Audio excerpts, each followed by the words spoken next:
Okay, everyone, it is now 4:35. I want to be respectful of everyone's time. I want to say thank you for coming on this evening so that we can have a discussion about mental health in the Caribbean community. We are just very thankful that you're here, that you believe that this is an important subject to discuss. And we hope to have you as part of our team in the future to continue these discussions.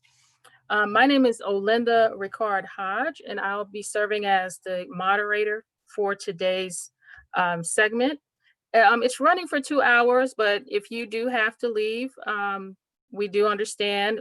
We wanted to make it a longer session than our session that we participated in this morning to allow individuals to, have some true discussion about mental health and to share any resources, any information that you would like to provide. I would like to remind everyone that this is being broadcast live via YouTube. So be mindful of what you share. If you're sharing personal information, please be mindful that that information will be aired, broadcast. People will have access to it. So we just want you to be safe and just consider your own family needs and your personal needs. Um, Again, I would like to, this morning we did participate in a session, and we have to thank Dr. Claire Nelson and the Institute for Caribbean Studies for including mental health in the National Caribbean-American Heritage Month celebrations. And we at the Caribbean Association of Georgia took this on as an initiative under our president, who's also on our call today, Ms. Samantha Samuels, as an initiative that we thought was worthy of being discussed. And we're just so happy that you do also. Thank you to the panelists that are joining us today. Two of the panelists, I'm not sure if they will be able to come on, but I will bring up their picture, and when we're doing introductions, just read some information from their bios because they had committed, but some other priorities came up. But we're just really grateful that they thought it was worthy enough to want to participate in this as well. So the way our format is going to go is I'm going to first introduce myself. Then I will call on the panelists to introduce themselves, and we're going to provide information about our Caribbean heritage, your academic and professional background, and to state your why for choosing your profession. And this time, if you can give a more personal account or personal story of why and what situation or event in your life that you knew for sure that mental health was the field for you. Okay, so feel free to share as much as you like, panelists. Okay, my name is Olinda Ricard-Hodge. As I mentioned before, I am a certified peer specialist mental health, which means that I choose to share my personal struggles with mental health challenges such as depression, anxiety, complex PTSD due to trauma that occurred as a child, sexual trauma, physical violence, and other things that I witnessed. And also to use my suicidal activities as a way to inspire hope in others who may be experiencing some of the same sorts of situations, and to educate others in our community about the importance of taking care of your mental health, and also suicide prevention. I'm a QPR suicide prevention trainer. So I do train, and even right now I'm training online virtually, and it's a free training to anyone who would like to go through that training. But I'm employed by Viewpoint Health on their GLS Suicide Prevention Initiative team. And in this role, I provide mental health information, resources, as I said, to the community. I do trainings as well. And I also have the great privilege of being a co-facilitator of the Dee Hirsch Suicide Attempt Survivor Support Group for individuals ages 18 to 24. and we're going to be beginning our second 8-week session next week. So I'm really excited about that. Out of that first session that we had, that group decided that, okay, this was 8 weeks, but you know what? I open up to you guys. I don't want to end this. Can we maintain a connection? So we've created an alumni group. So as each cohort goes through their 8-week session, they'll have an option to join that alumni group. And we're continuing to meet weekly. Right now it's just virtually, but we're meeting weekly. We're doing a check-in, talking about what we're going through. And we've even got creative. We've done art online. We've done a joint poem. So we've getting really creative about what we're doing just to provide each other support. So I'm just really excited about that work that I'm doing there. So feel free, if you have questions or comments, you can put them in the chat box and we'll try to make sure that we answer those. At this time, I'm going to open it up and allow our panelists to introduce themselves. So I'm going to start with you, Dr. Toussaint. If you would introduce yourself. Of course. Good evening or good afternoon, everyone. My name is Dr. Toussaint. I'm actually a chiropractor and a certified life coach. I was born and raised on the beautiful nature island of the Caribbean, Dominica. I lived there until I was 13, and then my family migrated to Miami. My why for getting into the mental health space is one, because of my personal struggles with anxiety and depression. Just over the years, I knew there was something wrong, but I just could not pinpoint what it was. And actually it wasn't until my final year of my doctorate program when I was at my lowest point and I knew I needed a change. So I decided to basically change everything, change my environment, change my location. I packed up 2 suitcases and I moved back overseas, this time South America, specifically Peru, and then Honduras. And there I started my self-discovery journey. And it was just an amazing experience for me. Once I got back, I would say my anxiety and depression came from unresolved childhood abuse and things like that. I never addressed, because in our home, in our environment, we don't have serious conversations. Even now, it's very difficult to have. So when I returned here, now I'm located in New York, I knew I had to do something more to make a change besides doing chiropractic. So God basically placed it in my heart to focus on mental health. So just like any of us, when God gives us a vision, sometimes we think very surface level, right? We don't go deep enough. So it's like, all right, fine. I started selling t-shirts and wristbands to promote mental health. And that lasted for about a year. And then God said, all right, that's cute, but you have to go deeper. So as a certified life coach, since I had that certification, I did nothing with it. So I said, well, let me just focus on mental health in my coaching. And that's what I've been doing. Also, while here in New York, I got involved with NAMI NYC, which is the National Alliance on Mental Illness. I'm an advocate, and right now our initiative is to bring mental health in the educational system, specifically to teachers, so they could identify mental illnesses, and so the kids could get the help, because I believe early intervention is the key. So this is my quick story of my why, and I'm super happy to be here. Thank you for inviting me to bring a different perspective in this conversation, because I'm not a therapist, I'm not a counselor, but I hope what information I can provide will help. Thank you so much for joining us, because I definitely want you to be able to speak to the connection between mind and body. And a lot of times we have a lot of symptoms in our body due to the stress that we're going through. And, we may not even recognize that as part of what's the underlying problem. Thank you so much for that. So Miss Innocent Cupid, that's an interesting name, Miss Innocent Cupid. So my parents are Haitian, and then I ended up marrying my husband's from St. Vincent. And so that's a combo of those two names.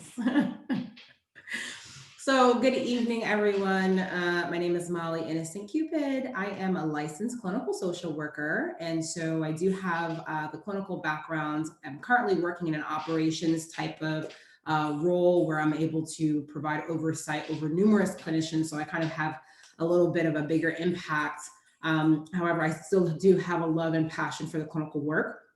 To speak on me personally, I was raised by two Haitian immigrant parents.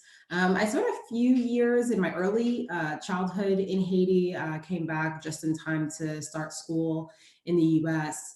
And so, you know, I identify as a Haitian woman. As it relates to mental health and my journey, I think it definitely was something that was born out of a want to help others, a passion about kind of just a real interest of the different things that our body goes through as a result of what's happening with our mind. And I think that was always fascinating to me. And so that's what started my journey. Interestingly enough, you know, they often say that, you know, it's like, you know, like a doctor is a very bad patient. A therapist can be a very bad client, right? And so, you know, in my quest and in my effort to help others, I think I realized that I had gone through my own issues that had not been addressed. And so I'm actually a childhood sexual abuse survivor, and I ended up writing a whole book about it, kind of in an effort to share my experiences to others, to get past the feelings of shame, the taboo around it. Even before I really understood that that was a therapy to me, it was kind of just something that I did organically, not realizing the therapeutic aspect of that for me, and also an ability to be able to help others with that as well. And so that's my personal story.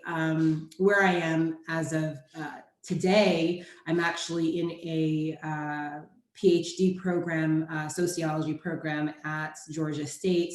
And I'm specifically studying, and I'm actually actively still recruiting for this study, first and second generation Haitian immigrants who, and kind of just understanding the story of what does it mean to be Black, what does it mean to be Haitian, how do those two things intertwine, and how do these identities and these different cultures impact your mental and overall well-being. And so that's kind of been an ongoing interest and passion of mine. So I've kind of like collected all of these things together, which has landed me to where I am today. Awesome, awesome. Thank you so much for sharing. I think I may have someone that I can connect you with for your study. And you brought up childhood sexual abuse. I probably, at some point, we need to go back and touch on that, and domestic violence and how those things tie in. Maybe we can talk about it more in this discussion to our mental health. Because so far, I believe that's 4 of us on the line so far that has mentioned that. So thank you for mentioning that. So, Miss Richards. Hi there. Hi. Good evening, everyone. So my name is Adesha Richards. I am a licensed mental health counselor in New York. I am originally from Trinidad. I was born there. I moved to the US when I was around 11 years old. I guess some of my personal background around mental health came, you know, similarly, of course, like going through my own struggles, not necessarily at the time associating it with depression, but just brief history. My mom left Trinidad when I was 2 to, you know, during that wave when a lot of parents were leaving the Caribbean to migrate to the US for their quote unquote better life.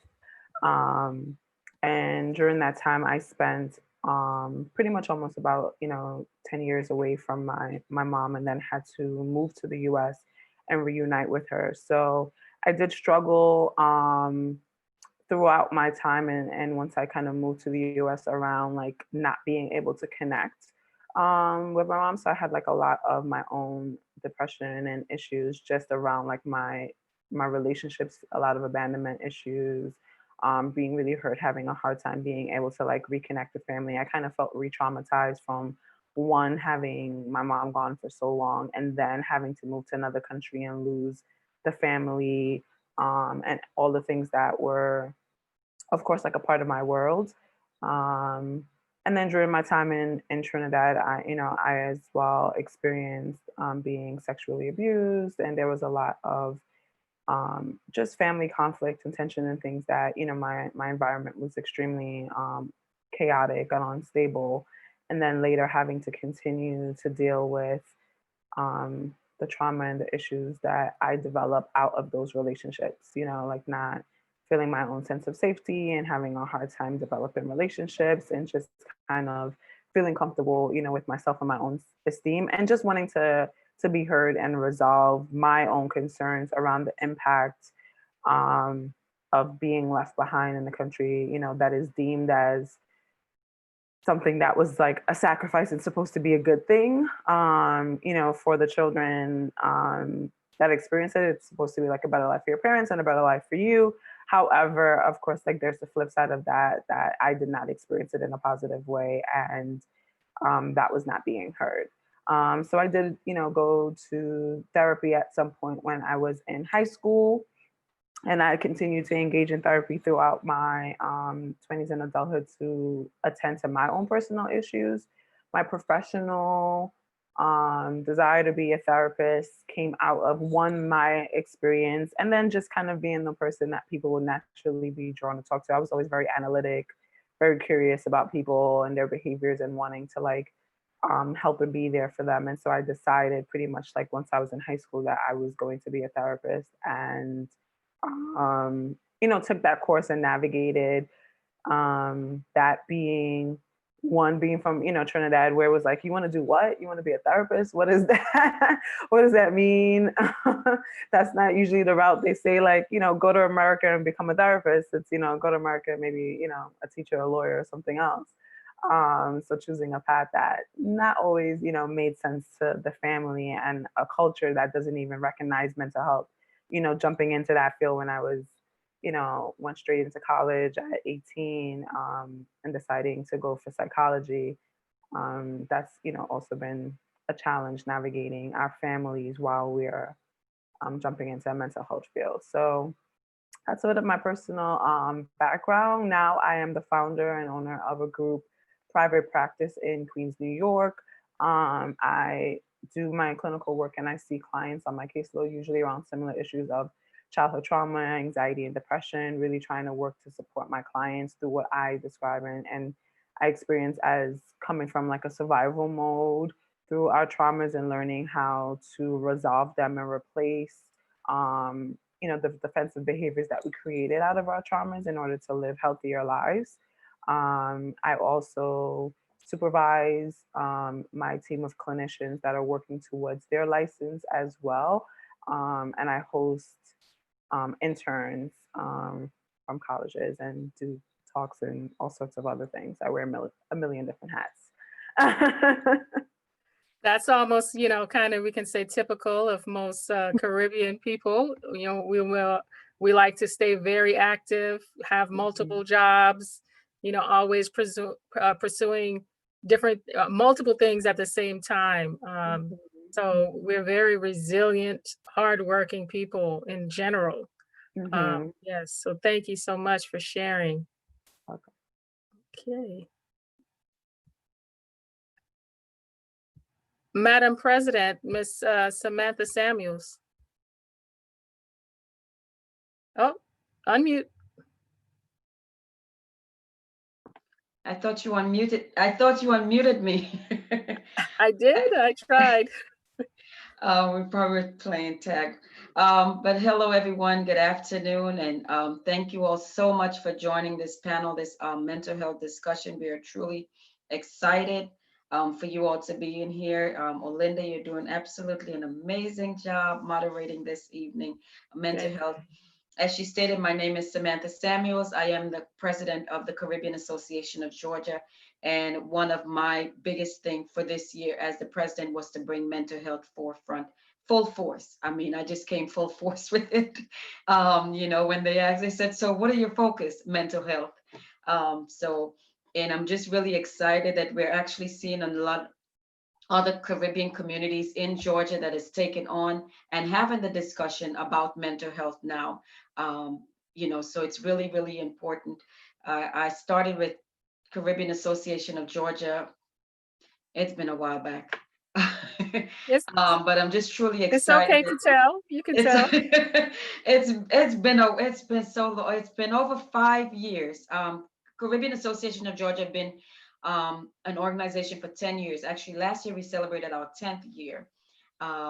We always have a festival. Normally we'll be prepping for the big festival in McDonough this year, but due to circumstances that we're all experiencing, that is not the case. But the greatest thing that came out of it is that we have this platform where we're able to connect with people from New York, and is it Connecticut? Do we have someone from Connecticut on here? But we're just able to connect with so many people across the globe. And so that is the beauty that came out of, while we weren't able to have a festival, we're able to have some serious conversations such as this, which is mental health. And as Dr. Renee Toussaint, as she stated about life coaching, let me just share a little bit with you. I have, my organization is Authentic Me Consulting. I am a certified mental health life coach and a consulting. And I didn't look for this path, but God chose this path for me. God chose this path for me. And then after fighting and tugging and, going through the strain, I said, okay, I'm giving in. But not only that, on that journey, and that's why it's called Authentic Me, is that I was on this journey. God had me on this journey of finding my authentic self, to peel away all the layers that the world what the world said I was, being someone, as you can see, my big flag. If you don't know that flag represents Guyana, South America, not Ghana. Many people always say, is it Ghana? No, South America, close to Brazil and Venezuela. That's my explanation always. Guyana's close to Venezuela and Brazil. And so being from Guyana, Guyana is has the highest population in suicide, one of the highest population in suicide. And to be in a small country, which is less than 1 million, that is really heart-wrenching. But I began my journey as in, who am I? Why am I here? What's my purpose? And so as God began to have me on this authentic journey of finding out my true self, who I am, then I guess God says, okay, I took you on that journey, not for just yourself, but to share it with the world. And so I'm able to do that. My connection really is not just the church, but I want to break that ceiling from the church, so that the church can connect, church and home can become one, where we can freely talk about mental health in the church, that people who are Christians or religious, whatever you want to call it, or whatever faith base you are, that there isn't that stigma behind mental health or you're struggling. And so let me share my own story. And I literally just became a certified peer specialist like Olinda this year, because I wanted to be that voice. I wanted to be that voice to say there should be no more stigma. I struggled with anxiety, and I wasn't aware that it was anxiety for a very long time, because it was seasonal in a different situation. But once I realized that that's what it was, then I was able to apply. For me, I am a Christian. That is my faith. And I was able to apply scriptures, and I'll get into a little bit more about that later on. But I was able to apply scriptures to my healing. I was able to really say, okay, who am I and how can I help get, these scriptures that I'm reading every day?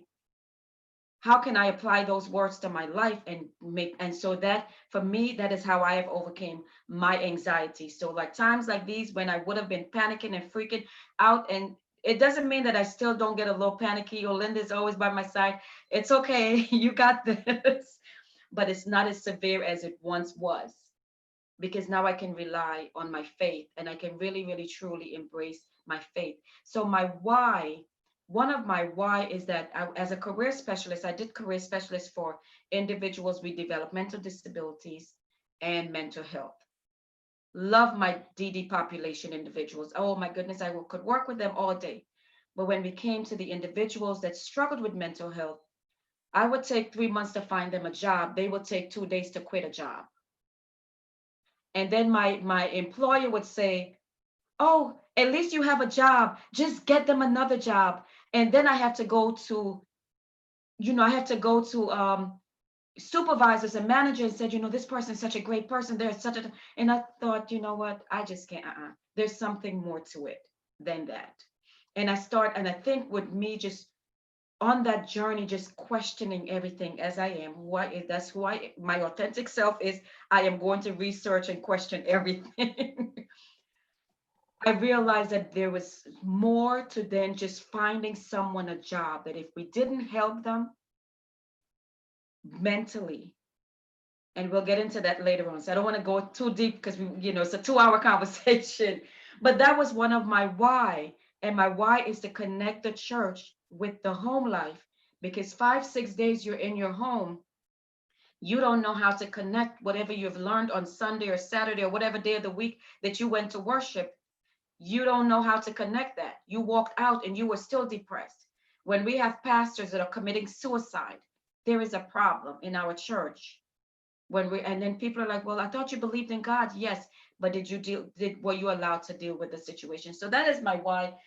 Just a little bit. I think I answered everything, right, Olinda? Yeah, I think you did. Okay. I didn't answer everything, but folks can see from my flags, I'm proud of my Caribbean-American heritage, Trinidad and Louisiana. My mom is from Trinidad, my dad's from Louisiana. And my why really took off after many years of struggling with depression and making multiple attempts, and finally hearing the statistics after I had my children that a child is 4 times more likely to choose suicide as a way out if a parent does. And that hearing and learning that is what has prevented me from creating a plan to end my life.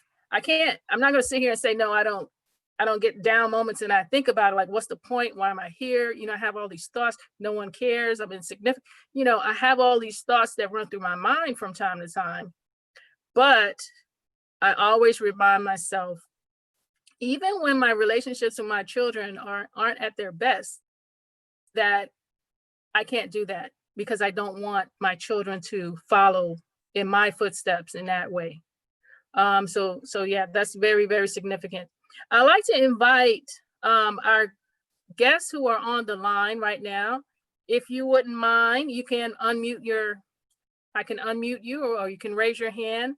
And if you would just tell us who you are and if you're representing a particular Caribbean island, and your thoughts about mental health or mental wellness and experience that you may have had.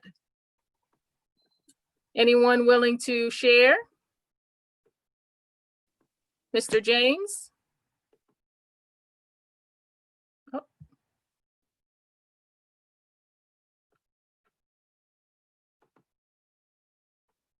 You're still muted, Mr. James. Yeah, no. Okay. Okay, this is Jim. I live in Henry County in Stockbridge. I'm a part of the NAMI organization here in Henry County. Mm-hmm. I've been involved since for the last 14 years. I'm a facilitator with the group. I lived in Jamaica for a few years. My wife is Jamaican. My in-laws live around the corner from us. Obviously, they're Jamaican as well. I got involved with NAMI about 13, 14 years ago, because there was mental health issues in my family.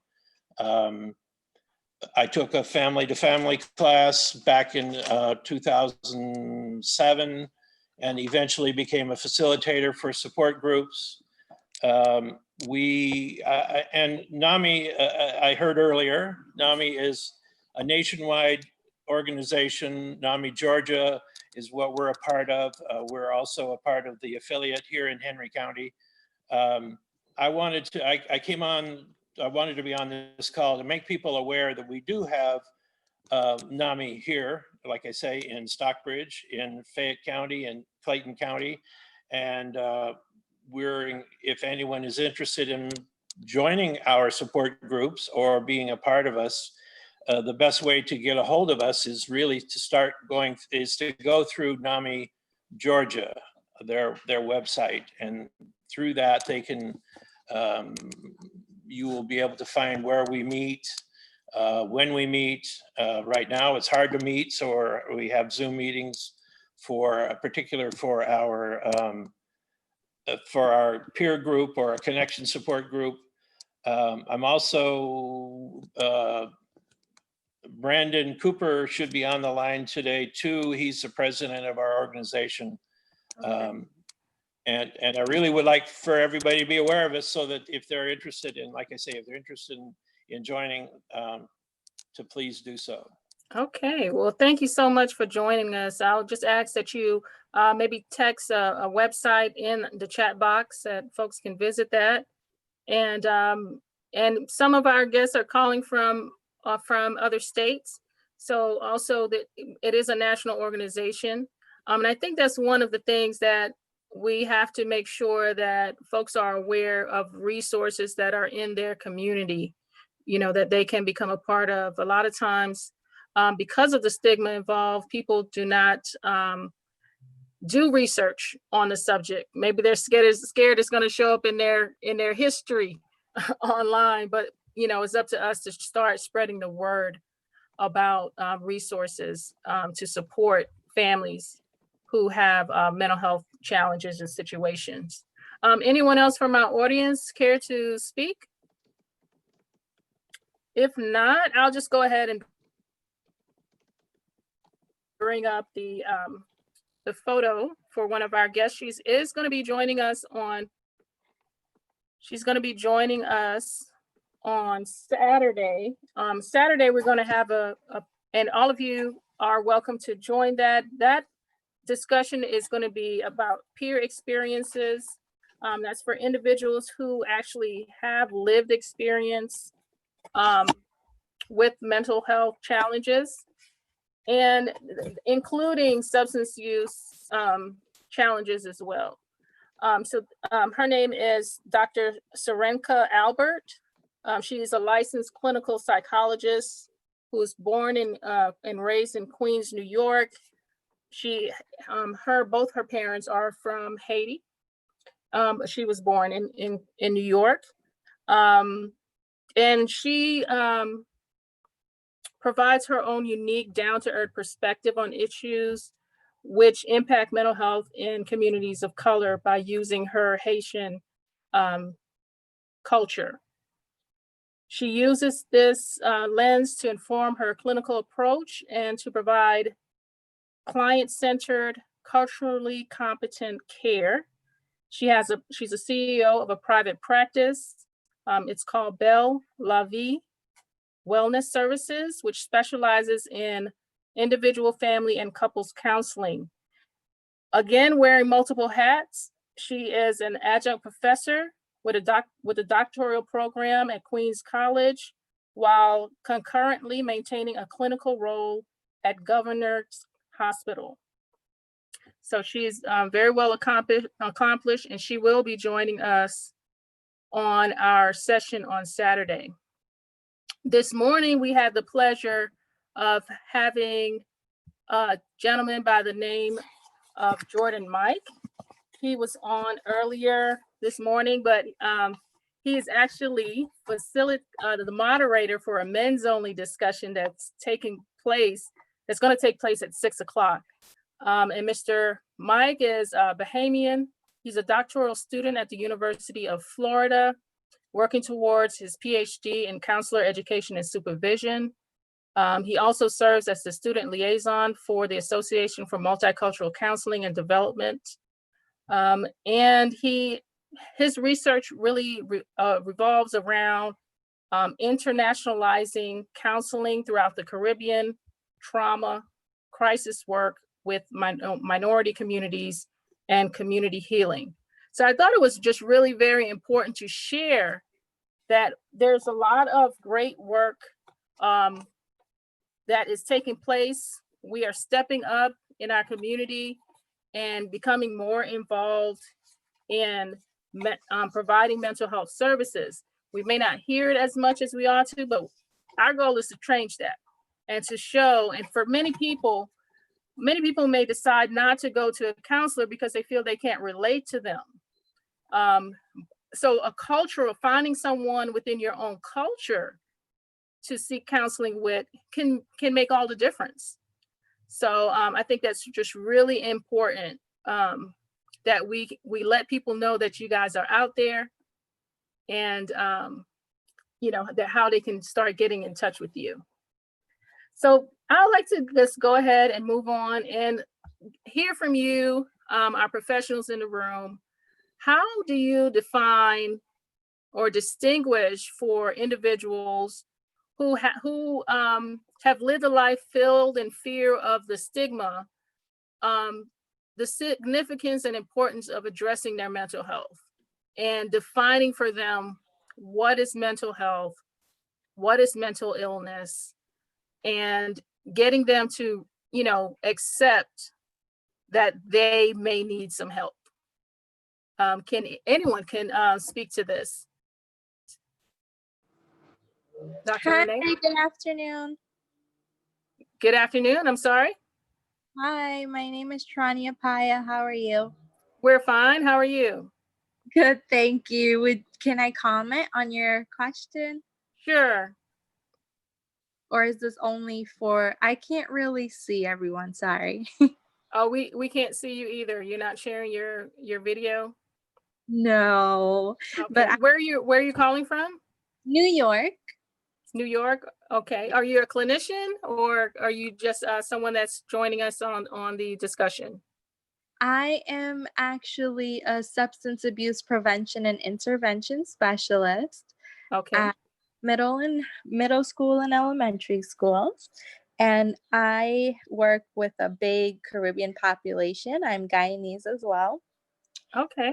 And so the stigma is real in my Yes. community, in my work community. And basically what I usually share with my student is not that anything is wrong with them, but rather use a strength-based approach to help them see what we can do and how we can work together to help build their strengths and what they're good at. And that's the approach I like to take, especially when I'm explaining things to parents as well. I like to point out what their kid is really good at, because most of the times we talk about what's wrong, or when we have to talk about what's wrong, I do share with them how in the long run it's going to benefit their child when we end up creating a plan and working with them through whatever it is they are going through. So Right. it's all about the benefits. Right. Awesome. Thank you so much for sharing that. And please feel free to put your contact information in the chat box so everyone, our listening audience who may need your services, can get in touch with you as well. Also, for our panelists, please do that as well when you have a moment. And we will be posting information about you on our website. So we'll have your full bio, your photo, and information on how individuals can contact you. So if you'd like to share that as well, please do so. Anyone else would like to chime in on that topic? I like to compare our mental health to physical health and explain to it like just like we all have physical health, we all have mental health. Too many times people associate mental health with just the illness. And sometimes I don't even like to use the word mental health, I use mental wellness. Because think about it like this, when we focus on our mental health, our physical health, for prevention, from younger, we've been taught, drink water, you exercise, you sleep, you do all those things to prevent diseases.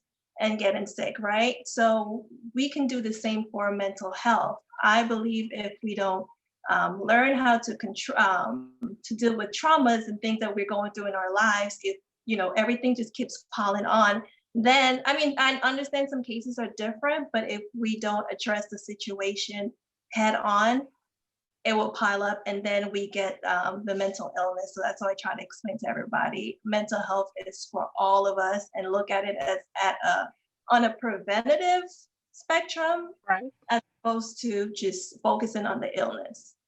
Right. Right. Yes. Because things can pile up when you find yourself, and you a lot of times you don't even recognize what's going on. You're not sleeping well enough. You've disrupted your routine, like this whole, virus situation has. You become more stressed easily, and you're not being aware, that all of those things are compiling and can lead to you having some sort of mental breakdown. So that's a very good point. Anyone else would like to share how they communicate with maybe your new clients to help them, I guess, better understand what mental health is, or even if you want to share, a story or something about helping them break through the barrier of stigma to actually accept the help that they're coming to you for.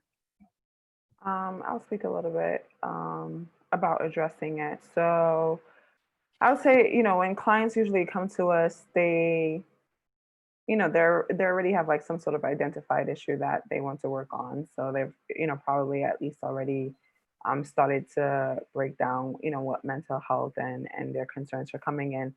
But to make them feel comfortable and to normalize, because I think that, I definitely try to encourage, clients or new people coming in about like the brave step. We're all talking about like, what strength is, and I think it's important for me to like break down what people think, being strong is and how they take care of themselves, and recognizing that there is strength in asking for help and reaching out for the things that you may not be able to manage on your own. When I talk to my Caribbean community, whether it's in my clinical setting or just my day-to-day life and people that I encounter all the time, whether it's when I'm going back, to Trinidad or, whoever I'm around from the Caribbean islands, I definitely try to express what mental health is outside of the diagnosis, because I think in the Caribbean community, the history around mental health has been, there are these quote unquote crazy woman, crazy man that goes to the psych hospital. Still in many Caribbean islands, predominantly to get services, you have to go to a psychiatric hospital. So, just starting to explain like the difference between those mental illnesses and those diagnoses. And then expressing things that, I've been to therapy for, that clients come to therapy for, and just like really trying to like normalize it as much as possible. I like to say that as long as you don't feel good about and you're not well, and whatever that looks like emotionally for you, and you're challenged with whether it's your relationships, trying to achieve goals, you're struggling, that's worth talking to someone about. I really try to emphasize and encourage people that I talk to feel empowered in that you can have whatever issue matters to you be something that you go seek help for. It does not have to be in these categories and these boxes around things and taking care of yourself, and addressing, what mental health and what mental wellness is. So I usually talk about it in those ways, like moving away and trying to like shift the narrative away from the diagnosis and, going to a psychiatric hospital, and not making it feel like so intimidating, but really making it relatable to our day-to-day struggles. I always say that everyone can utilize help at some point. We're all always, going through something that can be challenging for us. And if it gets to a point where you're not able to like manage it on your own, then it's, it's a mental health concern that you may want to address. I also try to help people see the difference between, reaching out to their friends and family for advice versus what a clinician and someone in a professional setting would do.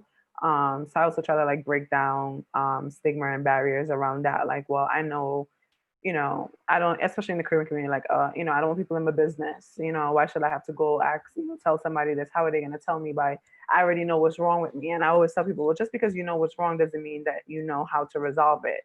And you know how to get to the point of being able to move past that. And so that's what a mental health professional can assist you in, you know, like those steps along the way for you to be able to do that. Right. And I like that you use the word normalizing, because, you know, we always just feel like no one else understands, no one, you know, can even comprehend what I'm going through. But also you touched on the fact that, you know, in some places, in some islands, that when it's time to even receive services, you have to go to a mental health hospital. So this morning we were talking about some ways to actually create more community-based mental health services. And that could help alleviate the stigma, and maybe making those like cultural centers, and you know, embedding some mental health services in places where people feel comfortable, whether that's in a barbershop, you know, places where people frequent, to be able to get information to them more easily. I'd like for us to go ahead and start discussing the relationship of trauma to mental health.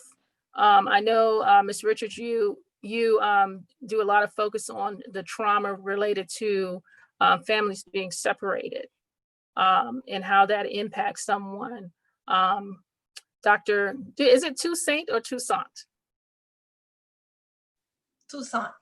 Toussaint. Dr. Toussaint, I mean, and have you found any relationship between physical trauma and mental health struggles? So can we, I guess, begin a discussion about the effects of trauma? For me, sexual trauma just truly impacted my life. It impacted my relationships. It impacted even the way I parented my children. You know, especially with my girls, maybe a little more strict. So it does have an effect a lot of times that we don't even recognize that, and it affects the way we communicate with other people as well. So I would love to hear your thoughts on and about your work, and what are some things that you're doing to help bridge the gap and help people who have experienced trauma. And I know, Miss Innocent Cupid, that you have done a lot of extensive trauma work as well. So please feel free to share in whatever way that you feel that it will be important to share in this setting about trauma. I'll jump in if we don't mind. I think to relate what Ms. Richards had spoken about before, I jotted down when you talked about, I don't want people in my business. You know, I think, you know, I can speak for my family, I can speak for, I think Caribbean people in general, Black people in general, are more inclined to speak on things from a physical perspective as opposed to an emotional perspective, because there's almost a lack of language even when it comes to that emotional expression. And so, you know, if you think about, I used to have like a chart for my kids and be like, here are all the different emotions that you may be feeling, you know, pick one, because they simply lack the language to even express themselves in a way to say, you know, they could say they're angry, you know, they could say they're frustrated, that they're mad, but they might not be able to say, I'm feeling hurt, I'm feeling disappointed, I'm feeling anxious, I'm feeling worried. Those unfortunately are not words that we oftentimes hear in our households, and therefore we're not equipped to utilize them readily. However, I can say, you know, my head hurts. Let me go to the doctor for that. Let me go to the doctor for these stomach pains that I'm having. Let me address these things. I can more readily share those with you because they're less invasive. It's a very clear, concrete thing that you can say, okay, here's the medication for it, here's the treatment, and let me respond. However, in order for me to express to you that I'm feeling anxious, I've got to talk to you a little bit about what's going on personally that's causing me to feel that anxiety, and that's none of your business. I think, when you're dealing with a culture that oftentimes, and not just from a cultural standpoint, I mentioned this in the previous panel, there is a lot of weight on that first generation coming over to be successful, to accomplish and to achieve and to just hit it, because you left home, you made the sacrifices in order to be successful. And so at whatever cost necessary, whatever by any means necessary, whether that means multiple jobs, whether that means, whatever those sacrifices need to be. And therefore, to express any of those emotions or whatever is a weakness. It is not a source of strength. And so I would rather not talk about it. I would rather not acknowledge it or address it, because it is a non-issue. As long as I can walk and talk and function in my job, then that is all that is needed for me to move forward. As it relates to trauma, those are all things that are interrelated. Because I don't need you in my business. I don't need you judging me, and I don't need you to recognize that I am struggling with these things that are going on personally. And so when it comes to things like trauma or what have you, unfortunately, in my particular experience, the choice was simply, we don't talk about it. We don't acknowledge it. We don't address it. Okay, sure, it's something that happened. We move on and we make pretend nothing else is going on. Literally, I will offer you food. I will offer you drink. We will talk about whatever that needs to be discussed. But those icky things that make me feel uncomfortable are not a topic of discussion. And unfortunately, there's various layers to that. One, by not confronting the discomfort, it still stays within you, doesn't go away. And it remains unaddressed. Obviously, it impacts relationships. But it's not only that, but then it's a safety, it's a recurring issue that then, one of the things that I love hearing about is kind of like breaking those generational, they call it, I think sometimes they talk about generational curses or generational traumas or generational pains. You can't stop that if you don't address it, if you don't talk about it. That fear is what will cripple you and continue those behaviors and those things to continue on. And that's part of the reason why I wrote a book. That's part of the reason why I wanted to share. Not because I wanted to just, share my experience, but because, oftentimes, and I'll speak about, the Haitian culture, but again, I think this is common in many Caribbean cultures, is that you don't challenge authority. When an elder speaks to you, you do what you are told. You don't speak back, you don't push back, you follow the rules. And, there is a very rigid structure in which, you are expected to behave a certain way as a child. Part of that being, you are not allowed to have emotions. You're not allowed to express X, Y, and Z. And so those things mix, all of that stuff, the inability to express emotion, the inability to challenge, unhealthy things that are going on, the inability to express these issues, all of those mix up, and it sets you up for those things to recur, from one generation to the next. Right. What's the name of your book, by the way? It's a lengthy title. It's called Familiar Strangers. I can type it into the thing. It's called Familiar Strangers, and it's called Chronicles of Indoctrination, Liberation, and Self-Discovery. Okay. Yes, please type it into the chat box so we can support you and learn more. Yes, ma'am. If I can piggyback off of what Molly said, especially when you think of Caribbeans and mental health, one of the things that I've noticed is that they don't have the time to focus on it. And the reason why is because they're thinking, listen, I have to work to put food on the table, to pay the bills. So there is no need for us to sit down, because the time that I'm sitting down, I may have just 20 minutes, especially when, like I spoke about earlier, in our previous taping earlier, is that most people came and they don't have the opportunity that we have now. They didn't have that opportunity. So most of them might have been doing a home health aide or doing some type of other jobs, and they have to do maybe 2 or 3. Don't live in New York. I grew up in New York, because they have about 3 or 4 jobs in order to maintain a decent lifestyle. And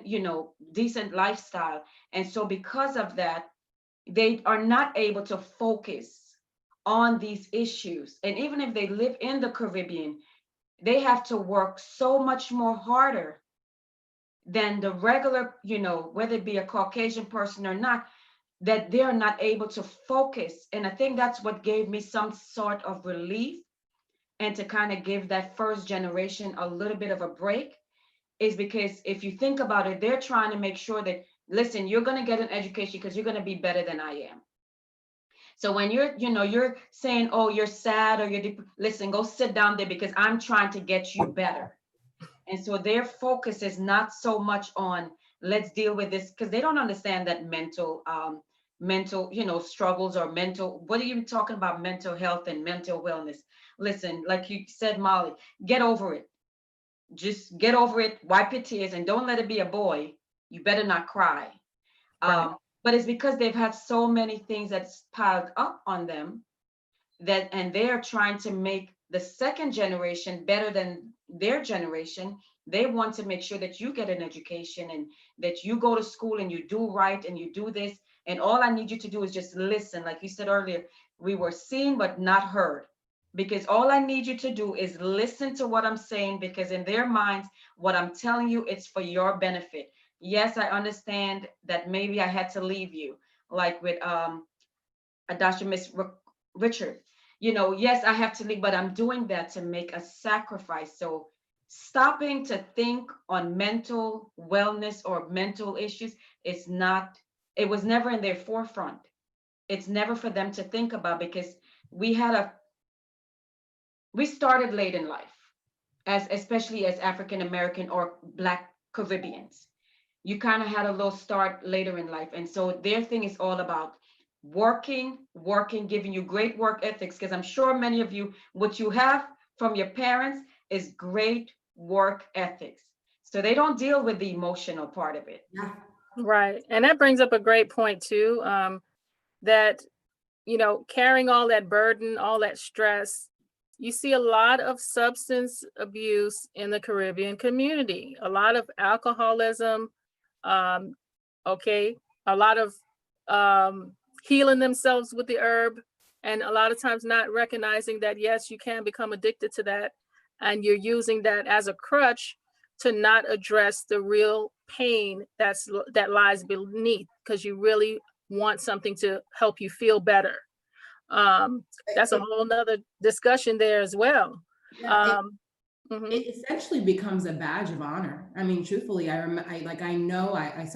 of fact, I spoke to my aunt the other day, and she works in a hospital, and very proudly shared, she said, I haven't taken a sick day in 10 years. It is a badge of honor. It is kind of, you know, sharing, like, look what I did. And, you know, and luckily I've learned, and as a matter of fact, I'm still learning, let me correct myself. I'm still learning the importance of that. You know, I was able to look at her and say, you know, wow, that's not healthy. However, I still have my husband have to check me and say, Molly, no, that's not healthy. You know, you working 7 days a week, or you pushing to do this and trying to accomplish and pushing. And it is a very difficult push and pull, because I do owe that work ethic to my parents. I do owe that work ethic, which has helped me be successful, to them. But what else has been, again, inherited through that, you know, that inability to self-care. And there's, again, even though I am a therapist, it is still a learning process, you know, recognizing that sometimes the work is rest. Sometimes it is that rest is necessary for you to be effective in work. But it is successful. Look what I did. I was able to come to another country. I learned another language. I accomplished all of these things because I work. So guess what? Get over it and do what you need to do, because that is the solution, is to work it off, and all the other stuff will just go away. Right. I think go ahead. I'm gonna jump in for a second.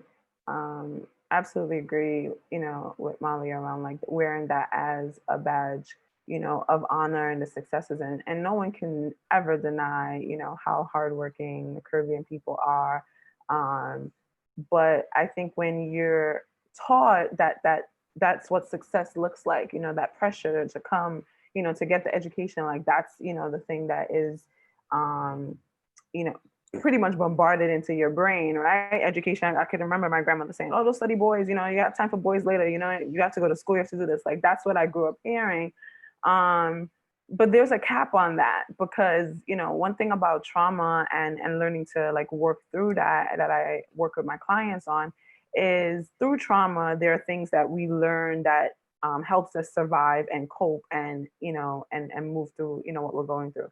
Just like our parents and in our culture has work and the accomplishments and moving in education is deemed as the thing that's going, to allow you to survive and to be successful. But there comes a question of, well, when is that no longer working, right? Because what's the duality and the other side of that? In chasing after the success, many of us are workaholics, not taking time off. I remember growing up and when I moved to the US and have to go back to Trinidad and have to like yell at my father to take a day off. Like, you haven't seen me in years, a whole year. You might see me once a year, and you refuse to take, 2 days off or something to be able to spend time with me. Like, how those cultural beliefs and value systems that are so ingrained in us, there are times when it don't work, because, as much as like, yes, there's food on the table, but what happens to our relationship? Going to what Molly was talking about in terms of emotions. Oh my gosh, that's something I'm so passionate about and means so much to me in my work, is teaching my clients how to be emotive, to learn emotional language. Because when you grow up in a culture and in spaces where it's just, don't study that, keep going, push, let's move on from it, then the association and what you learn out of that is not my emotions are not important. I'm taught to work hard, but I'm not taught to feel. I'm taught to have more than one job and to succeed, but I'm not taught to be satisfied in my life. Like, what about the other feelings and the things that are important to me? Like, does that success in having a certain, career and having education, that does not necessarily equate to happiness, and it doesn't equate, to peace. So, it's the things that we, of course, learn out of our environments, and in trauma-focused therapy, and in really dealing with generational, curses and things is unlearning. How do I unlearn the things that have been embedded and ingrained in me that are not working and not showing up in my life that is healthy for me? It's not healthy for me to not take time off from work. It's not healthy for me, I also had to personally like break down and like Molly said, it's still a continued struggle. Even up to this week, I'm having conversations of, I'm here having sessions all week worrying about other people and their needs, and I desperately need time off and I'm not taking it. And right. I had a colleague say, oh, I think I'm going to take 2 months off. And for me, I could never imagine taking that time off. It's a struggle for me, like, to take a week if I'm going on vacation or something. Yes, I will, I'll take my little week, I'll take 10 days. But I could never imagine going 2 weeks without not working. And that is culture there. Right. That is definitely absolutely my culture. Like, I can't phantom that even in all the skills that I've learned. It's so difficult for me to accept to be able to do that. So trauma definitely plays into our lives and, in all these different ways and manifests. And I say, it can, I tell my clients when I explain mental health, like, if our body, there's definitely the mind-body connection. But if you don't listen, I think, like, psychologically, if you don't listen to the things that are happening to you, you keep burying things, then your, psyche is going to come knocking harder and harder and harder until you listen. So when people come to my door, my sessions, and it's like, well, now I'm anxious and now I can't go to work and now I can't do this. And it's like, well, how long have you been ignoring and suppressing and burying the issues and the things that's been going on for you? Because that's what happens. Your body will shut down psychologically and say, well, you won't listen to me. I'm going to make you listen. You're going to therapy. Yes, definitely. And, to your point of unlearning, I mean, we pride our Caribbean culture in that, we focus on disciplinary, being very focused on making sure that our children are in line, that they're following the rules, that they're being respectful. And I had to unlearn what I thought I was being, a good disciplinarian. where I was crossing that line towards abuse. And I didn't learn that until I became a foster care case manager and started learning more about the impact and saying, wait a minute, I was abused.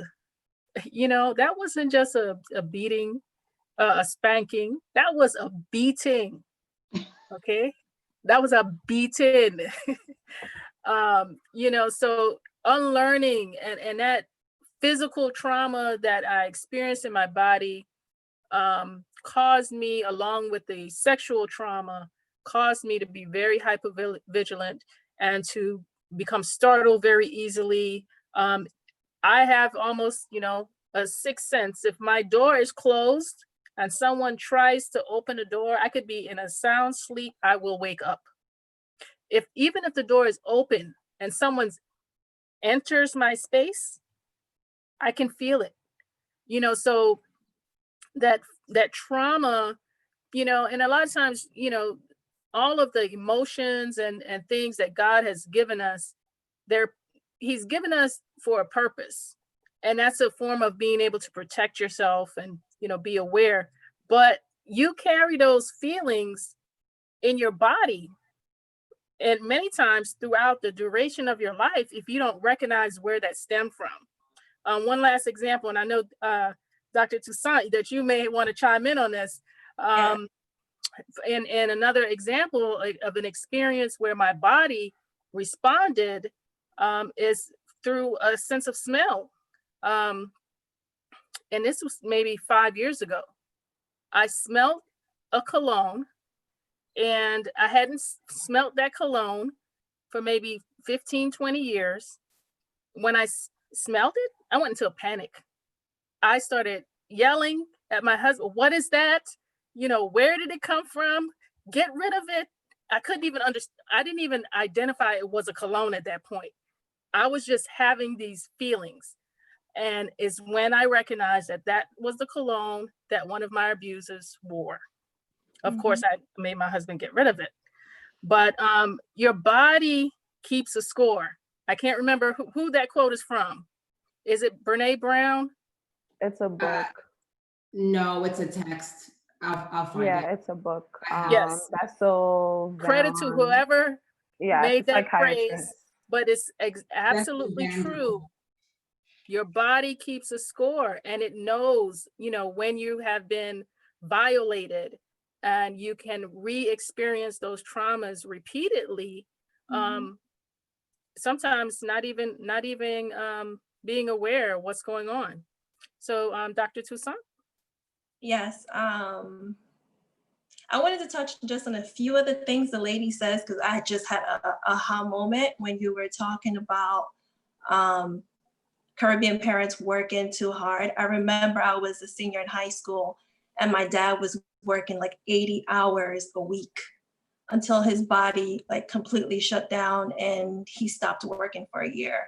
So I made that conscious decision from that point. I was like, I will never overwork myself at anybody's job. So I take advantage of any holiday or off time. I take vacation 2-3 times a year because I will never want to experience that. Another thing is we're talking about we Caribbeans, we work so hard because the goal is to, you know, have that success, buy the house, get the degree. And the focus is to just, I need this to be happy. I need to be happy all the time. So I'm working towards that consistently. So we don't take the time to have, like one of the ladies was saying, we don't take the time to have different emotions. We don't feel different emotions because our goal is to get those things just to be happy. So I just want to comment on that. And yes, as a chiropractor, I look at the body in a holistic way, right? Mind, body, spirit. So unfortunately, a lot of patients come to me because of pain. They have back pain, neck pain, headaches. And a lot of times when they're not getting better, I have to ask, how is your emotional state? What's been going on? And the funny thing is a lot of them will just say, oh, I'm fine. this is normal. Like you guys said, people also carry stress like a badge of honor. Like, oh, this is normal. But our mind does not know how to differentiate real life-threatening danger and stress or abuse or trauma. I think what you were mentioning with the cologne that was a trigger, right? Yes. So your brain was like, oh my God, danger. So your body felt it. So whatever we have in whatever's going on in our mind, we translate through our body. I believe a lot of our emotional pain is manifested outwards in the physical. And a lot of people try, oh, I need a massage every week. You get the massage and 2 days later you feel the same because your muscle gets tensed up because of that emotional pain or the trauma. So I always try to encourage my patients to take care of your mental health. Because at the end of the day, everything starts with our mind, right? Our belief system, what we think of certain things. What we think is what we feel. So if we don't change our mindset around certain things, or if we don't deal with the trauma that we have experienced in the past, the triggers and all those things will come out, will happen, and then we're gonna feel it in our body.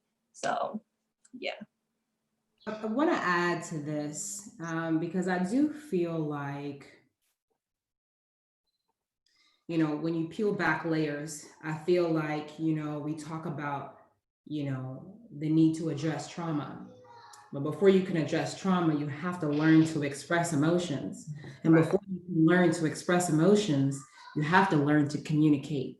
And, I feel that, and I'll speak for myself personally, however, my personal experience is, I think, very common, at least from the Haitian community, is that we didn't have conversations. There was no, how was school today meant? Did you get your good grades? Did you accomplish what the task needed to be accomplished? And that was it, there wasn't an engagement or an open dialogue in which there was an opportunity to express what was going on. And so the reason and how can they, right? Because previous to them, right, the communication was a smack. The communication was, you're gonna get a beating if you don't do what you're supposed to do. That was what it was. So the skills weren't there to begin with, and then you can't just grow that overnight. I do feel that is, unfortunately, these are things that allow for avenues of abuse to happen and for other issues and illnesses to emerge, is due to that unfortunate lack of communication from a cultural standpoint. When, I was experiencing my own abuse, I thought it was normal. I legitimately thought that this was something that happened in households across the globe. I didn't have anyone to speak to about it as the eldest child. I didn't have an elder child, sibling to speak to about it, nor did I have parents who were available emotionally to receive any questions or concerns that I might have had about what was going on. And so, I think if we just have to even go back even deeper and even further to simply just the culture of understanding, a culture of, hey, have you had a conversation with your child today? Have you spoken to your, or does your child have even opportunities with other family members to express themselves?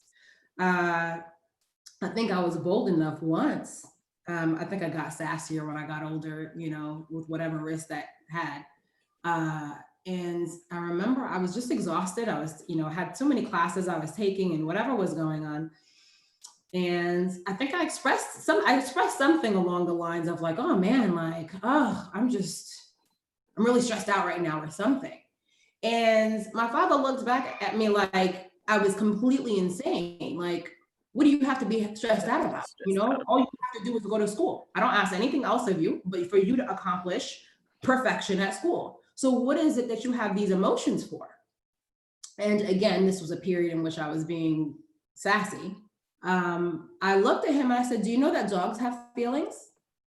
And his response, like he didn't respond to that, because it was just like, you're literally like, there was not a thought that like, I'm invalidating your emotions at that time. There wasn't even a thought. I think it was such a knee-jerk reaction, a knee-jerk response to the fact that like, what do you mean? You're a kid, you're going to school? What emotions are there for you to have? There are none. Because that's probably something that was regurgitated to him. So, you know, I do feel like we have to challenge not only the lack of communication, but also, you know, to confront, you know, being, I think by having conversations, you will then be able to confront unhealthy behaviors for the elders, right? And so again, you know, the custom is simply you do what you are told. You do whatever you are directed to do is what you follow.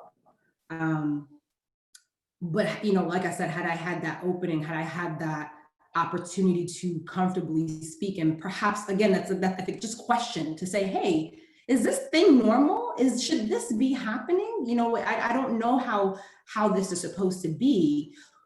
Could have been completely life-changing. So I think that's where, you know, we talk about resources, et cetera, which are needed, yes, but I think we have to get closer to home. Right. And I Definitely. I like that. I like that you mentioned that. Go ahead, Samantha. I think just to piggyback off of you, I think one of the things is that sometimes they don't want to deal with your emotions, because then it brings up their past and it brings up things that they have gone through. And so and I've actually witnessed this just recently, having a discussion, and the person said, stop. And I could just see it literally, their face change as you're asking question, and it's like, stop, because I don't want to go back there. So most of the times they're not able to deal with yours, because if they deal with yours, they have to deal with whatever they have gone through, whatever abuse that they have gone through. But one of the great things about, especially this platform that's being created, is that the more we talk about it, the more we make this a comfortable place to say, let's talk about this. Whether you want to talk about this over some tea and some biscuit, whatever it is that you want, let's just have a discussion. Let's not, and I think Molly, you were the one that stated, let's not say mental illness or because right there they're gonna be like, wait, I ain't crazy. Because in the Caribbean, there was one house, at least in Guyana, and it's called the Madhouse. That is where they just put you away. But there's nothing in the community, which is what we have to change, to bring in the community, whether it be in the church, whether it be in the small little clinics or whatever it is, providing support system in the community so that they don't feel isolated and they're not looking like, oh, somebody's looking, or they're going to say something. So the more we make this normal, and the more we could talk about this. Because I remember my husband is from Guyana as well, but he came over just 6 months before we got married. And he said, man, y'all, America make you soft. Because I like to talk about my emotions. This is how I am feeling. And of course, the culture there is, listen, you don't talk about anything, nothing at all. You just keep working. And like, I think, Ms. Richards, you said it, just work. Once you're providing all the outer appearance of what looks good to everyone. You have the nice car, you have the nice house, you have the nice clothes. And children, don't you complain because you ain't paying for the water bill, the light bill, the gas bill, or food bill. Shut your mouth, you got a roof over your head, I've provided for you. So that's it. So we have to, the more you study mental health, you have to we have to have some type of empathy for that generation, because they just, like you said, that's what they've learned from before. So now we are here to say, no, this is not normal, because at the ending of the day, we are a spiritual being. For me, that we're just living in a shell that's called this body. But at the ending of the day, we are a spiritual being, and we have to get in touch with that spiritual part of us. And even as a second generation, we have to now say, how can we help that first generation, our parents, when they say, no, I'm going to work. No, we're planning a getaway. No, I'm going to plan a getaway for you, and we are going to go away. I'm going to do this for you because you know what? You have worked so hard, and I appreciate it. Because of course, if you come with the sense of that's, you're doing this, they're going to be like, listen, I don't care how old you are. I am still the adult. I am still your mother. I'm still your father. You don't tell me. But if you say, you know what, Mom, Dad, yeah, I know you've been working really, really hard. We're just going to plan a little getaway. They don't understand that that is actually your mental, taking care of your mental wellness. And so I think if anything that we can at least share, and then I wanted to, and I know I'm jumping in. I'm just Go going to ahead. No, let's question. open discussion, please. Yes. How do we help those who have been in the situation? How do we help them to say, you know what? No, you can take a break. You can take a day off. Not taking a day off. I have an aunt like that, Molly. Is it Molly or Richard? Someone that said they didn't take a day off in 10 years. Richards. Yes, 10 years. Oh, I have some, and we said, no, auntie, no, no, you need to take some time off. No, auntie, we love you. We want to see you live long, long, long. I know you like to work, but please take some time off. So what our daughter does, when our daughter was doing her doctorate, everywhere she went, she did travel. She traveled to all over the world. She would just say, oh, no, you're going, and signed her up. That was a good way of, you know what? And then she starts saying, oh my gosh, she'll text me from Hawaii. She's sending me WhatsApp pictures. I said, Auntie, I'm so glad you are enjoying yourself, because we understood that she had worked so much. And so I think just to hear from you all, what are some things that you think that we can do to that generation, the first generation, now that we know better, that we can help them? What are some things that we can do to them to just focus on the mental wellness, but not bringing up the, because as soon as you say mental, they're going to think, like you said, Molly, they're going to think, oh no, I ain't crazy. What are some things that we can actually do to help them bring that mental wellness to them? And then also that we change some things from, within us to pass it on to the next generation. So I just want to touch on a few different things that was mentioned. One, Molly is speaking my language so much. Right. This is all about making connections, because we need a team of folks who are in line together to really start this research and get this moving. So I'm really happy that y'all making these connections. Yeah, to understand these things, like the communication and being able to go back, because that breakdown and not knowing how to communicate through things, like, yes, absolutely, as she said, like so many problems have grown out of that. I think in our current generation, because I see our current generation and our current times as the change agents. I see it as a change. I accept my role and my responsibility within my family, my culture, and everything, that I am that change agent.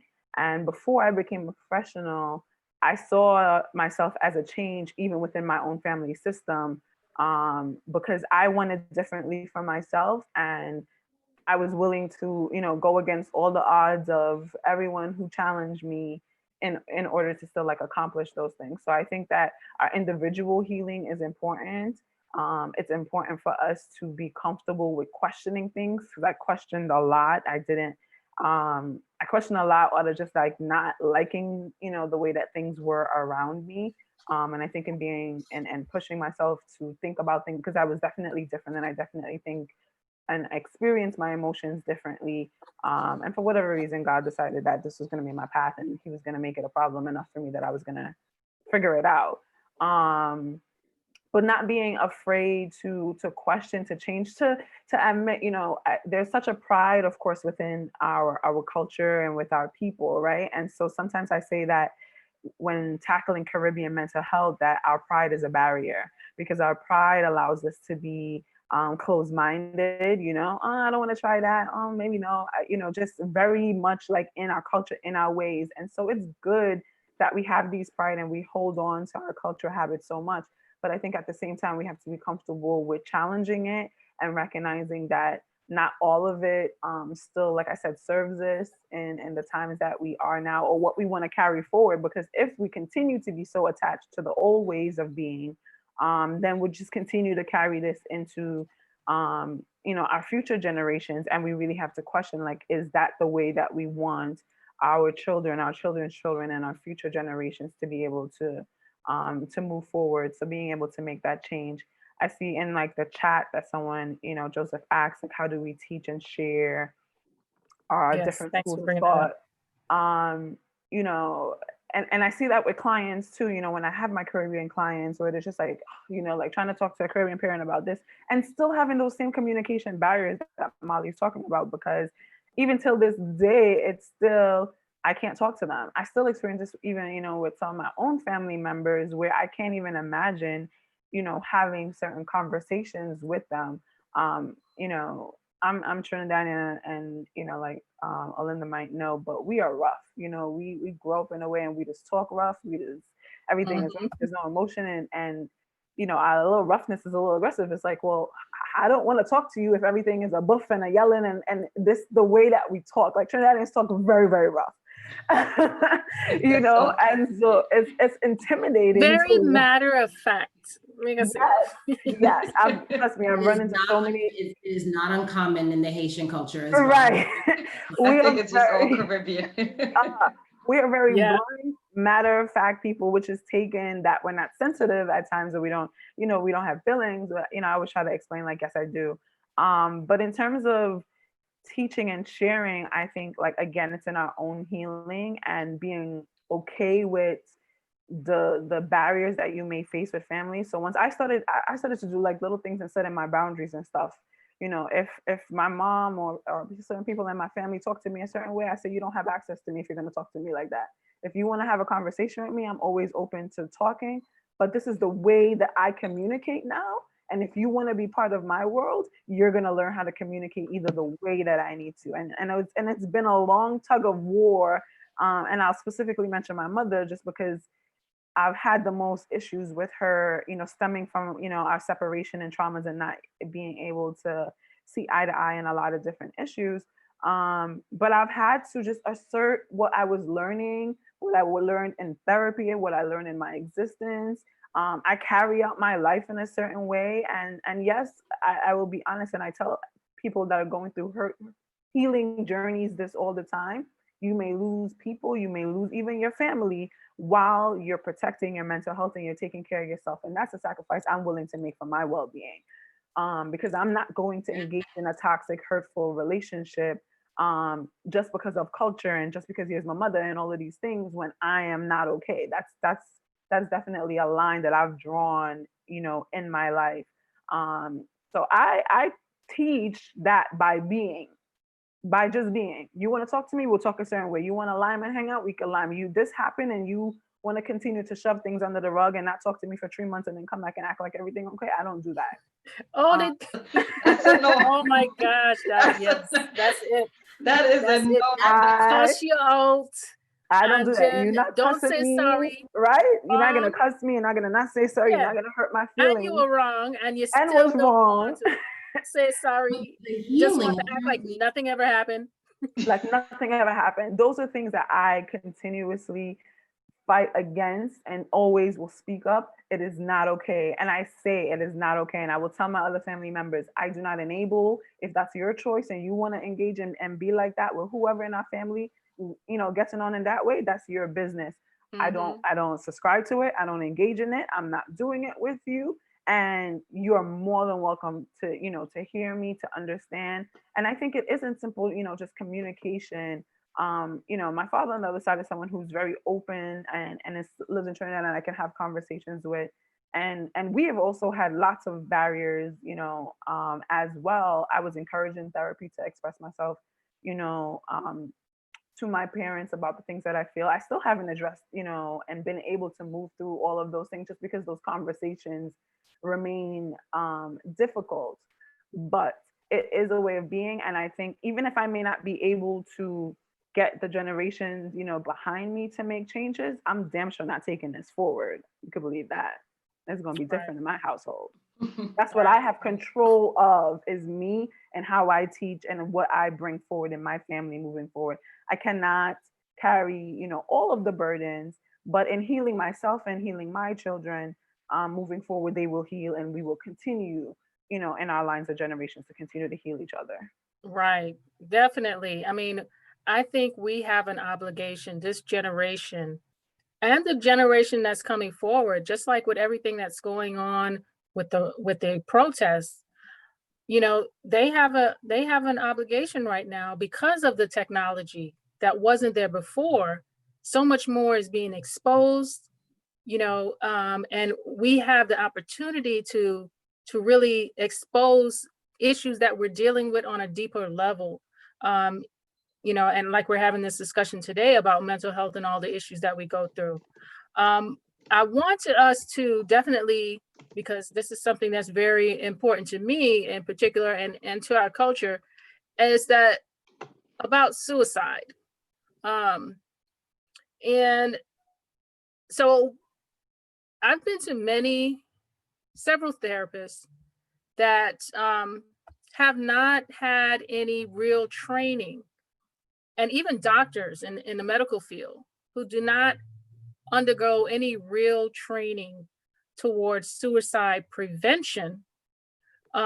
It's mostly of identifying that this is what they're planning to do, and the solution is to, okay, send them to the hospital, and not really knowing how to address the underlying issues that's keeping them in that place and keeping them stuck. As Samantha mentioned, Guyana has one of the highest suicide rates in the Caribbean. And I just want to share this my screen for a moment, because there's some alarming statistics of things that are going on in the African, well, you can say with Black children. And this is the study here. This is the name of the study. And I'm not going to go through the whole thing. I just wanted to get to that one slide to show you how it is increasing. This bottom graphic here, suicide rates for youth 12 years and younger, 1999 to 2018. This blue line represents our Black youth. So just take that in and see what's happening. What is happening? What is causing this huge increase, steady increase? There was a big dip here. That would be an interesting study to find out what happened in these 2 years, why there was that big dip. But to see that it's increasing on such a great level, that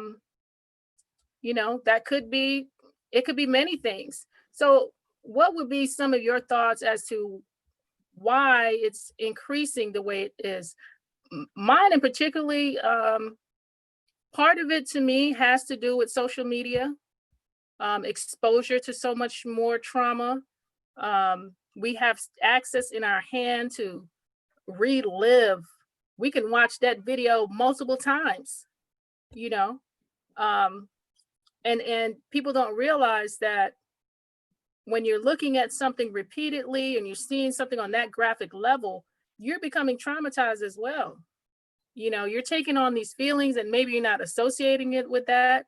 A lot of the things that you're listening to, the graphics of the television programs, so there's so many factors involved.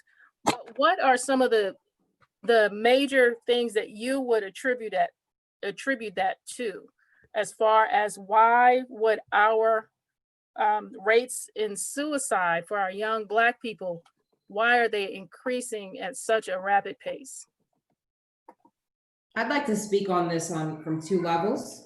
I mentioned before my research on really the shift from first generation to second generation immigrants.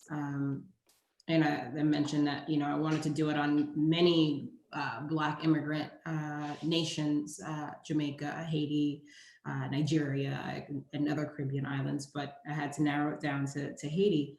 But the limited research that is out there shows that our first generation individuals are healthier than the second generation. And then the third generation is even less healthy than that. And so there is a downward mobility that is experienced the longer and longer that unfortunately that we stay in the US. Part of that has to do with, like I said, the downward mobility. So essentially, you know, you're coming from a land in which, yeah, there may be limited opportunities employment-wise, there may be political issues and unrest and what have you.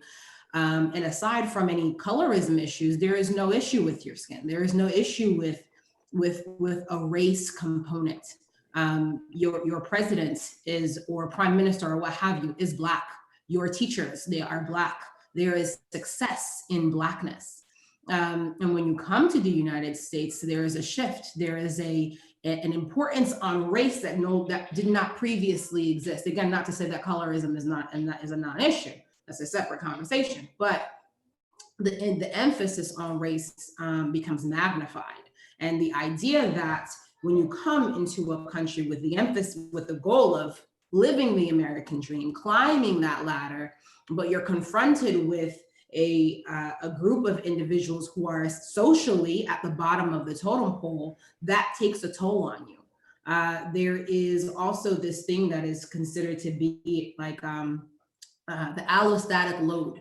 And it's a series of chronic stressors that exist throughout your life that builds and build and build, so that regardless of your socioeconomic status, regardless of your gender and your age, that you will experience a higher rate of illness, mental illness, physical illness, compared to our counterparts, our non-Black counterparts, simply because of the issue related to race.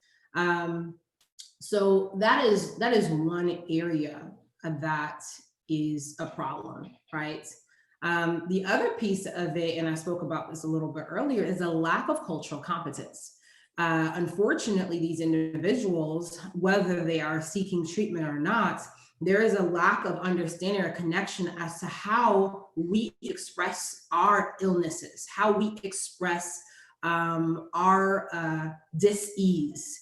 And so we may be expressing it in a physical sense, from a stomach ache to chronic headaches to inability sleeping to difficulty eating or overeating or what have you.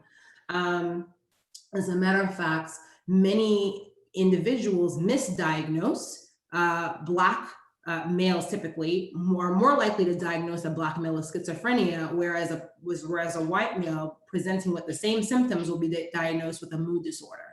Those are two very different diagnoses. And there's a lack that again is due to a lack of the understanding and the lack of the culture that comes with that individual when they're presented to a mental health facility.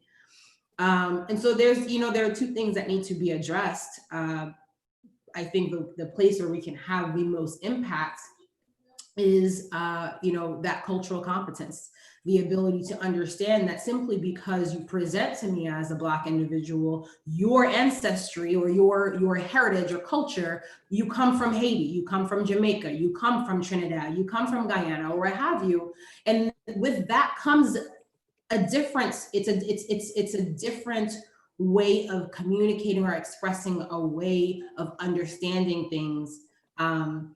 And that will allow that mental health professional to better provide treatment and intervene appropriately, as opposed to, just lumping you in a category and not diving in deep and having that, again, cultural competence to address the issues that we have to face in a unique way.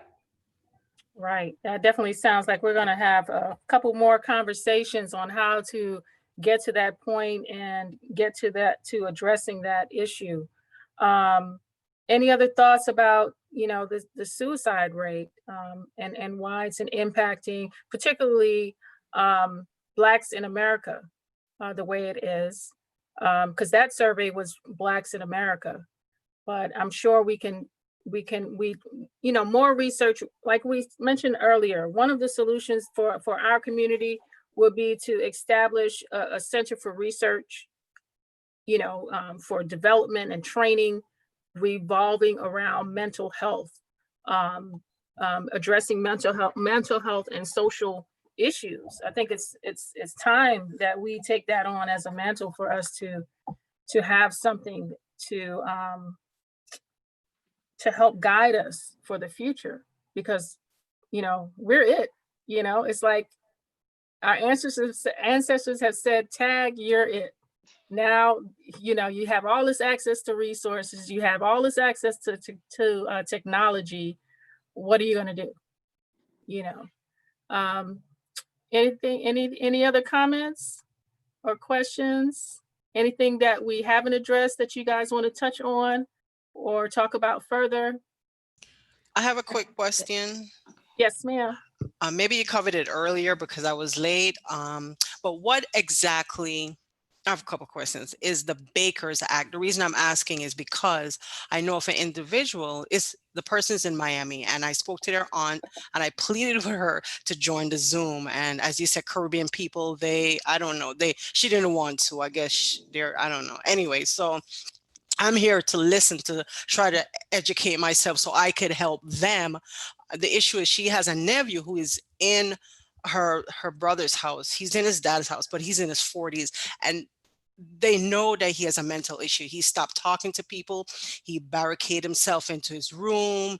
It's just a long story. I can't tell you now and take up time, but she's going to throw him out on the street. And I work downtown Atlanta, and I see all the homeless people. I lived in Miami. I see they're all, and I know he's going to end up one of them. I mean, I don't know, but I suspect. So what can we do as a Caribbean family or community to help this individual? The police came and they try to help him, but he comes back into the house. It's just a long thing. And I'm like, he has mental issues. So giving him a house, a car, and money and all is not going to help him. They need to address what's going on.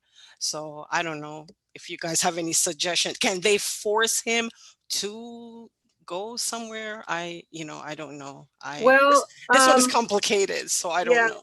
I can only speak to my knowledge and just my experience. And as far as I know, the Baker's Act in Florida is similar to what we have in several other states too. They may call it something different, and it could be what's called when someone is 1013, meaning that they are held for maybe 72 hours or a short period of time to try to stabilize them.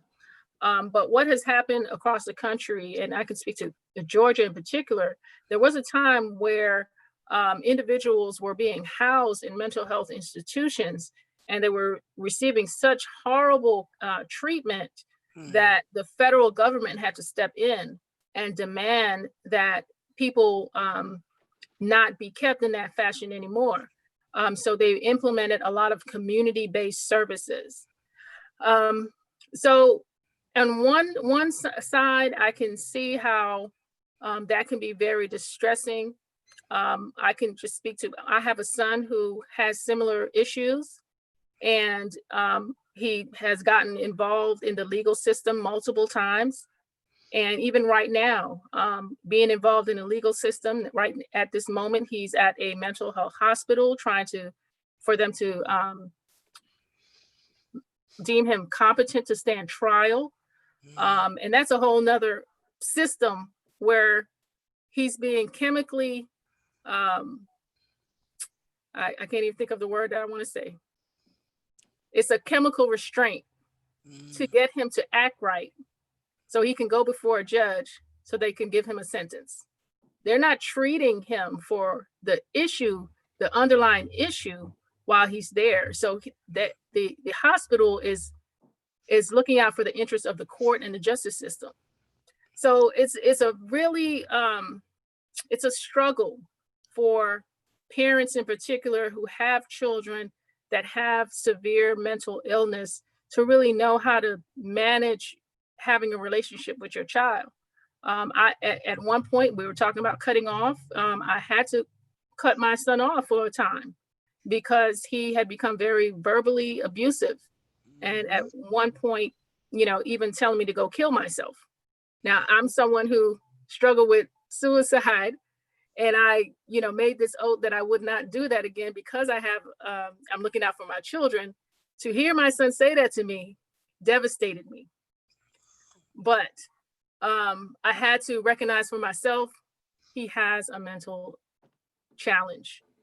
And what can I do? And I'm his biggest supporter, and I'm his biggest advocate. Even though he's in Texas, I'm here.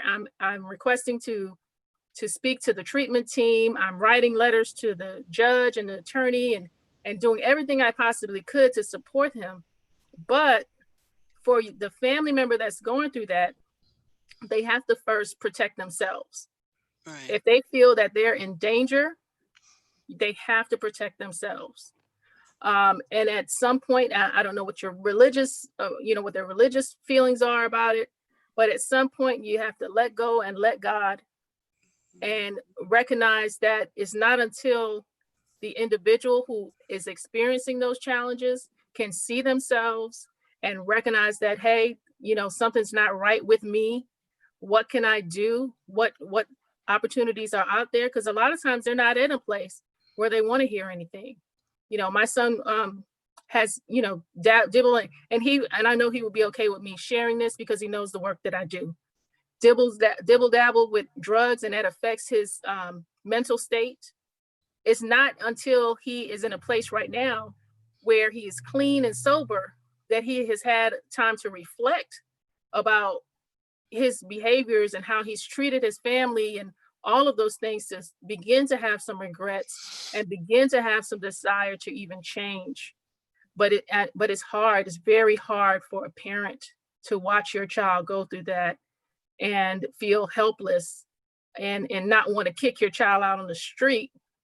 But if you're physically in danger, if the police won't assist, if you can't get any assistance any other way, sometimes that is going to have to be the choice you have to make if there aren't any other alternatives, until your child can see for themselves that they need to make some changes. Thank you. And I'm not a professional. I'm telling you that from lived experience. So please don't. No, that's good advice. That's good advice. Thank you. You're welcome. Anyone else have any comments?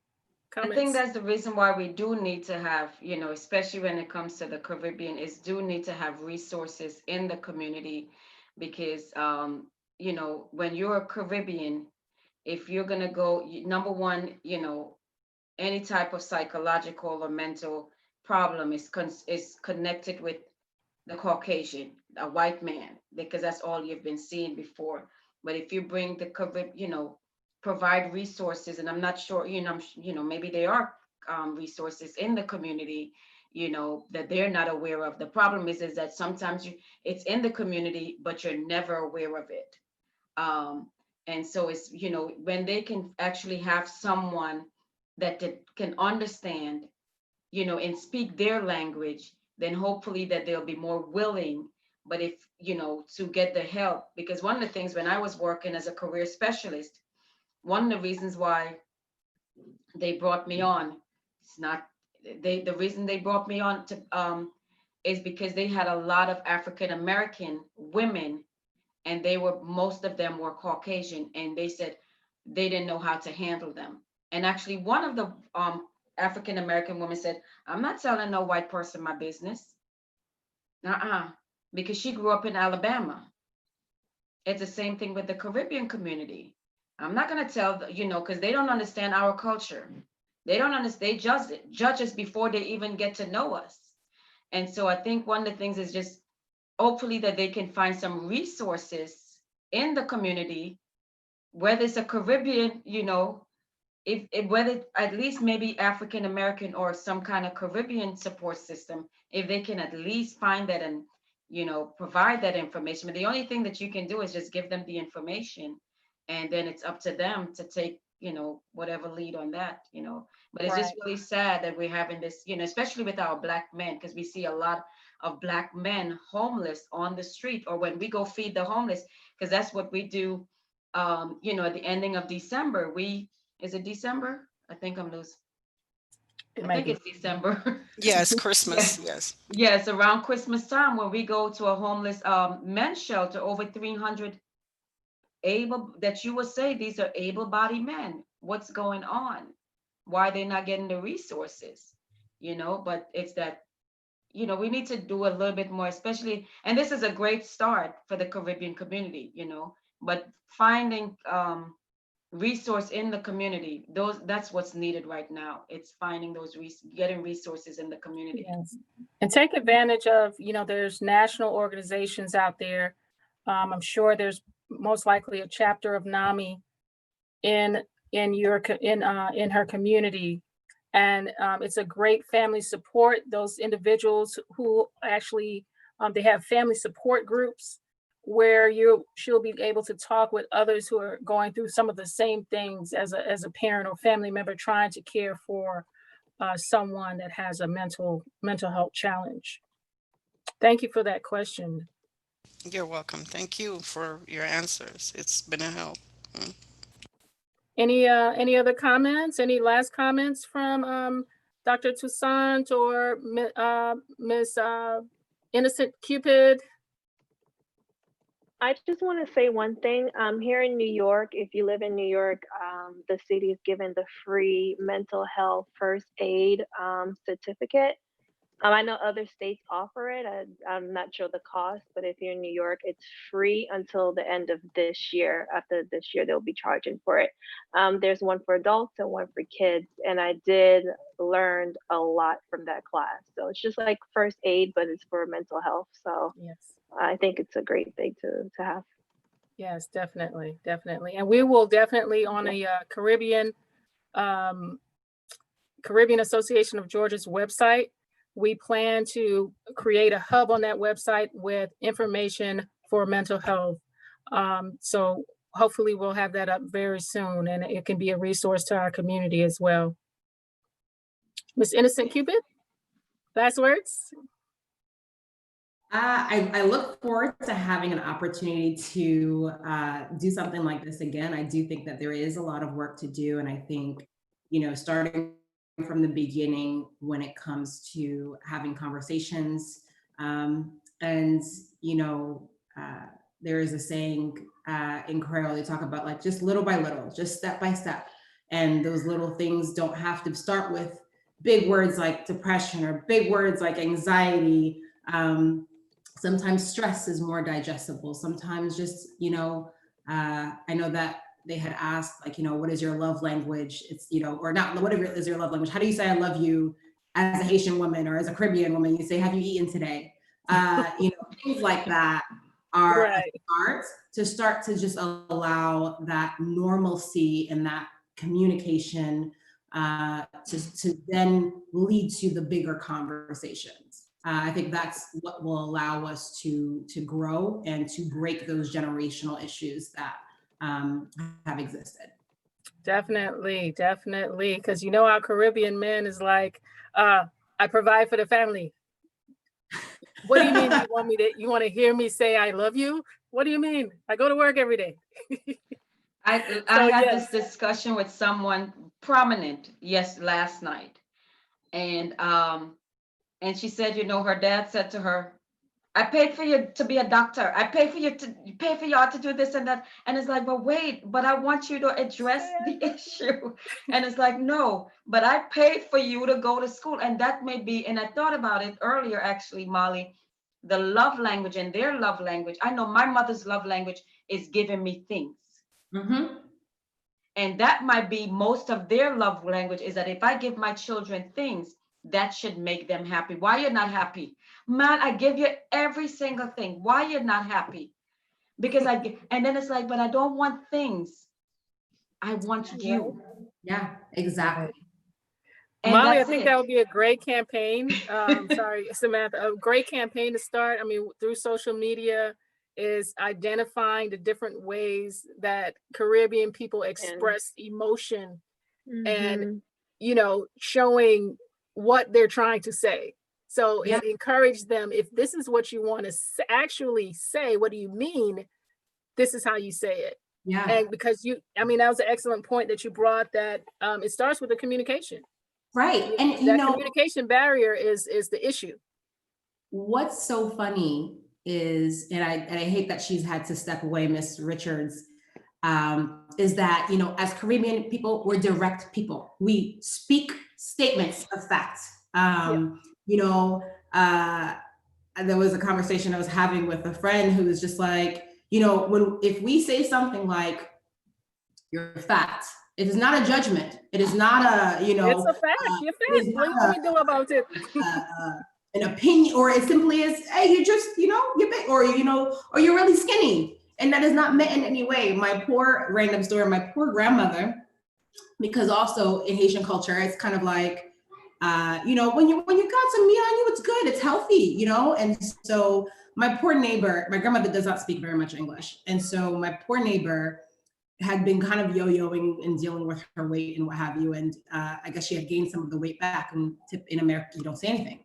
My poor grandmother, and her little English that she knew, she was like, oh, you're big, how nice. You know, it's just like... So anyway, all that to say, yes, we are very direct people. We say what it is that needs to be said. We don't sugarcoat it. We say it as it is because it is a statement of fact. However, simultaneously, you know, at least for the Haitian culture, we speak very, very much in metaphor. We don't. Oh, yes. Oh my gosh. Very colorful way that is not, especially when it relates to, I think, emotions. We don't communicate in a direct way to say, like, I'm sad, or that I'm hurt, or that I'm, you know, it's so I think that the first part, the very, very first step is just learning the language. So if you're even stressed out, how will I even know? You know, will you say something like, you know, I haven't eaten today? Is that my indicator? You know, because if I know, because once I learn your language, then we can actually do something about it. Right. And then we can actually work towards treating it. So I think as the first step is just learning the language, learning and understanding what does it mean when you're saying that, you know, my chest is heavy? What does that translate to? What does it translate to when you're saying, I got a lot on my mind. Yeah. You know, I just, you know, yes, that's one of, you know, it's, oh, you know, my head is full.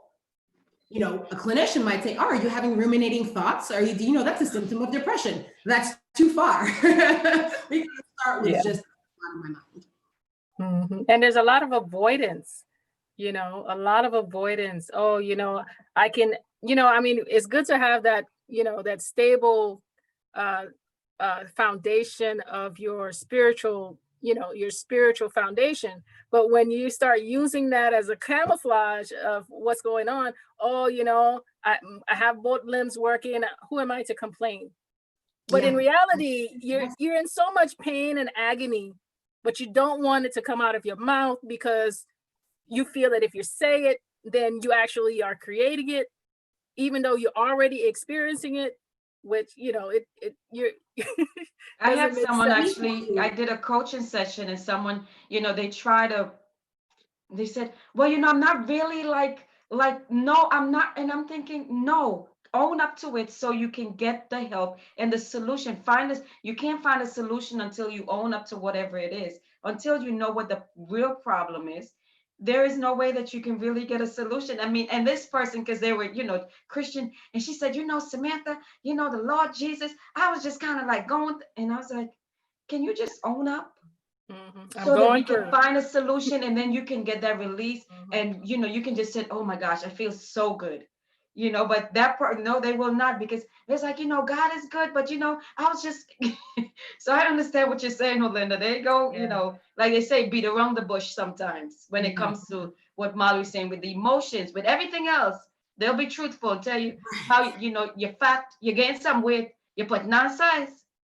But when it comes to emotion, they, Man, that's not, they go around the bush all day long. Because of That's it. because of the actual emotion, the feelings. They don't like to feel, feel those They things. do not want to have that feeling at all. Yeah. Yeah. This Well, is I great. definitely thank everyone so much for participating. All of the individuals that came in as audience members, to our panelists, thank you. We will definitely stay in touch, and we plan to continue this whole process of breaking down what mental health is in our community, what how we can come up with some solutions and combine our efforts, provide resources, and break these chains of thinking that we are too strong a people to even address the issue. We need to address these issues. So thank you all so much.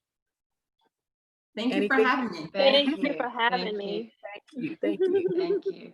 Don't forget to visit our website, caribbeangeorgia.org. And just, let's continue. Yes, awesome. Thank you. I did send the links we mentioned a couple of books today, so I did send the links in the chat. Awesome. Put any Definitely last minute will support. resources that anyone might have, please put them in the chat before I log out. I'll hang around for maybe about 5 minutes. If you know of any resources, any links, please put them in the chat, because we're all about sharing information and getting you exposure if this is the field that you're in as well. So thank you so much. Bye. Bye.